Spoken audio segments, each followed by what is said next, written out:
미국 국민들이 백악관 앞에서 혹은 미국 전역에서 대규모 시위를 하기 시작했습니다. 심지어 탄핵에 대한 이야기까지 나오고 있습니다. This David is coming for you. You don't deserve the office you hold.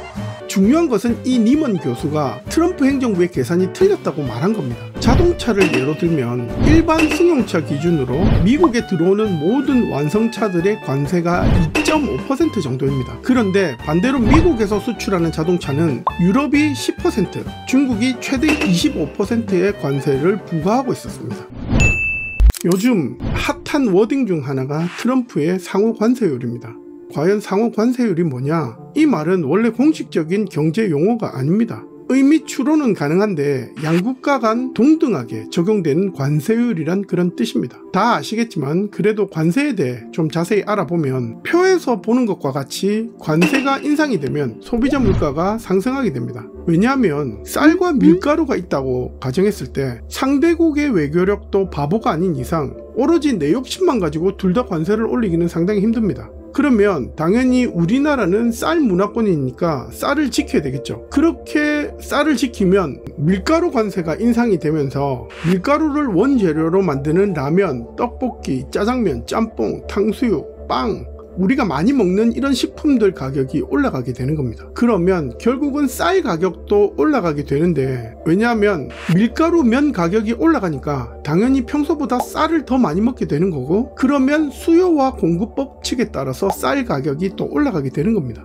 반대로 쌀의 관세를 낮추면 쌀이 되게 싸게 밀려 들어오게 되고, 그러면 식당에서는 당연히 상대적으로 가격이 저렴한 수입산 쌀을 사서 장사를 하게 되는 거죠. 그러면 농민들이 농사를 열심히 지어봤자 잘 팔리지도 않고 적자가 나게 되니까 우리나라 농업 자체가 붕괴될 수도 있습니다. 그래서 어느 품목이든 수출하는 나라나 수입하는 나라나 적당한 협상이 필요합니다. 그런데 트럼프는 이 상호 관세율을 말하면서 관세를 25%로 올렸다가 다시 10%로 내리면서 웬만한 나라들은 유예기간을 주고 중국은 반대로 125%의 관세율을 붙였다가 다시 145%까지 올리는 관세 정책을 시행하고 있습니다. 그러면 관세를 올리는 이유가 뭐냐? 트럼프 행정부에 따르면 이 상호 관세율의 근거가 되는 논문이 있다고 하는데, 시카고 대학 경영대학원의 브렌트 니먼 교수가 있습니다. 이 니먼 교수가 뭐라고 했냐면, 트럼프 행정부가 자신이 공동 연구한 논문의 수치를 사용해 상호 관세율에 대한 정의를 만들었는데, 중요한 것은 이 니먼 교수가 트럼프 행정부의 계산이 틀렸다고 말한 겁니다. 그래서 이 주장에 따라 싱크탱크 미국 기업 연구소가 이 니먼 교수 논문 내용에 따라서 각국의 관세율을 계산을 해봤더니 현재 트럼프 행정부가 주장하는 상호 관세율에 비해서 4분의 1 정도가 정상 관세율로 나왔습니다. 그러니까 상호 관세율의 이론적인 배경부터 잘못됐다는 건데, 그러면 트럼프 행정부는 왜 이렇게 계산 실수를 했을까? 그것도 세계 초강대국인 미국의 백악관에서 트럼프 행정부는 이미 결론을 만들어 놓고 적당한 이론을 찾아서 끼워 넣었다고 봐야 되는 겁니다. 그럼 도대체 이 미국과 무역을 하는 주요 국가들의 기존 관세율이 어떻게 되어 있었느냐? 자동차를 예로 들면 일반 승용차 기준으로 미국에 들어오는 모든 완성차들의 관세가 2.5% 정도입니다. 그런데 반대로 미국에서 수출하는 자동차는 유럽이 10%, 중국이 최대 25%의 관세를 부과하고 있었습니다. 와인의 경우는 미국이 부과한 관세는 최대 2.5%, 똑같은 2.5%인데 반면 중국은 최대 30%, 또 의료를 보면 미국이 최대 15%의 관세율을 부과한 데 반해 중국은 최대 25% 이상의 관세율을 부과하고 있었습니다. 대체적으로 한국과 일본은 비슷하거나 적은 관세를 부과하는데,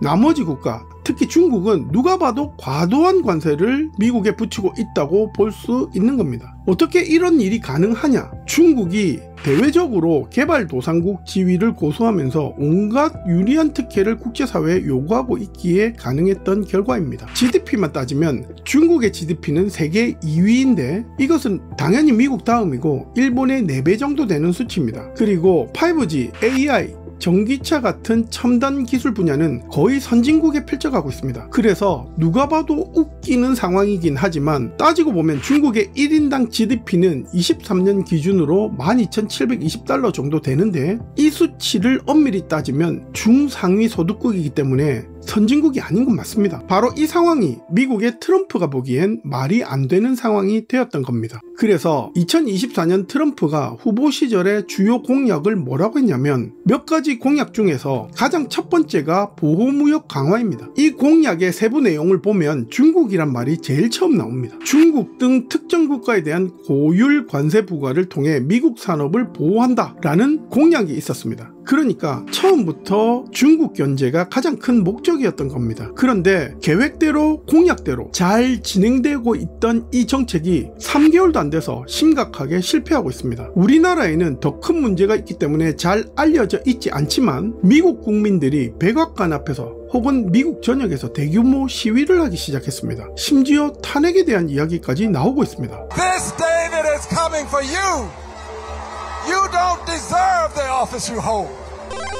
참고로 트럼프 2기 행정부 시작은 채 4개월도 되지 않았습니다. 불과 4개월 동안 트럼프는 미국의 경제를 보호한다는 명목으로 보호관세를 펼쳤고 미국의 지위를 위협하고 있는 중국과 시진핑을 공약대로 견제하고 있는데 왜 이제 와서 미국 국민들은 이 정책들을 싫어할까? 일단 영상을 하나 보겠습니다. 이 영상은 최근 미국에서 유행하고 있는 AI로 만든 밈입니다. 영상을 보면 미국 국민들과 혹은 트럼프가 공장에서 단순 노동 일을 하고 있습니다. 그런데 표정을 보면 전혀 만족하지 못하는 얼굴입니다. 관세 정책의 가장 중요한 게 뭐냐면 특정 산업의 보호입니다. 지금 중국이 미국에 수출하는 품목 대부분이 2차 산업 같은 단순 제조업인데 이런 상황을 처음에는 생각을 못했던 겁니다. 그러니까 트럼프가 대통령 후보 시절에 트럼프의 공약을 들은 미국 사람들은 우리 미국이 중국에게 매기는 관세에 비해 중국이 우리에게 매기는 관세가 3배에서 4배가 더 많구나. 이 부분, 그러니까 미국 입장에선 단순히 숫자에 초점을 맞춰서 중국이 우리 미국의 부를 갉아먹고 있다. 왜 우리는 중국에게 호구가 잡혀있냐? 라는 프레임을 후보자 시절 트럼프 진영에서 짠 겁니다. 그런데 이 전략이 상당히 잘 먹혔습니다. 그래서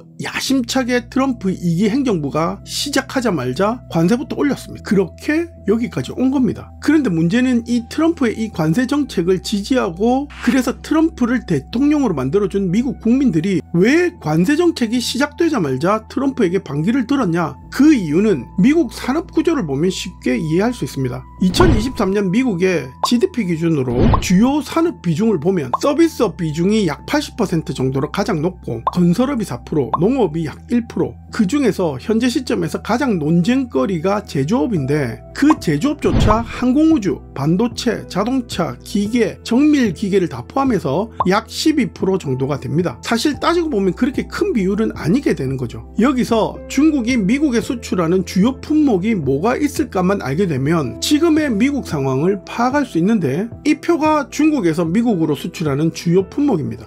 주로 특별한 기술이나 능력보다는 단순 노동지향적인 품목들이 거의 대부분입니다. 스마트폰, 컴퓨터, 반도체 부품도 있지만 기술 유출이 우려되는 그 어떤 공정도 중국에서 만들지는 않습니다. 여기에 나와 있는 스마트폰은 주로 최종적으로 조립되는 완성폰 아이폰을 뜻하는 건데 산업용 기계나 가전제품 이런 것은 기술 유출에 우려가 전혀 없는 그런 종류의 공정들, 즉 조립만 하면 되는 그런 공정들만 중국에서 진행된 품목들입니다. 여기다가 의류 및 섬유까지 포함하면 수입 품목의 절반 정도를 차지하게 됩니다. 그러니까 결과론적으로 따지면 이런 단순 노동이 필요한 분야에만 관세율 25%를 붙였던 겁니다. 바로 이 부분에서 이상과 현실의 괴리가 생겼는데 트럼프는 분명히 중국이 우리 부를 뺏어간다. 우리 관세에 비해서 중국의 관세는 4배에 육박한다. 그래서 상호 관세율에 따라서 우리도 중국에서 수입되는 모든 품목에 25% 이상의 관세를 부과할 필요가 있다. 어떻게 보면 이게 정말 적합한 말인데 그런데 막상 닥치고 보니까 이미 미국인들이 일을 하지 않은 분야 혹은 하기 힘든 일, 그러니까 보수는 적고 어렵고 힘든 일들, 이미 미국 노동자들이 포기한 노동 집약적인 그 일들의 높은 관세가 부과되고 있는 겁니다. 그런 품목에 관세율을 부과해봤자 처음부터 미국 국민들이 기대했던 양질의 일거리는 하나도 늘지 않았고 품목 자체가 생활 필수품들이니까 오히려 소비자 물가만 올라가는 현상이 생기고 있는 겁니다. 그런 상황을 미국 시민들이 이제야 제대로 알게 된 겁니다.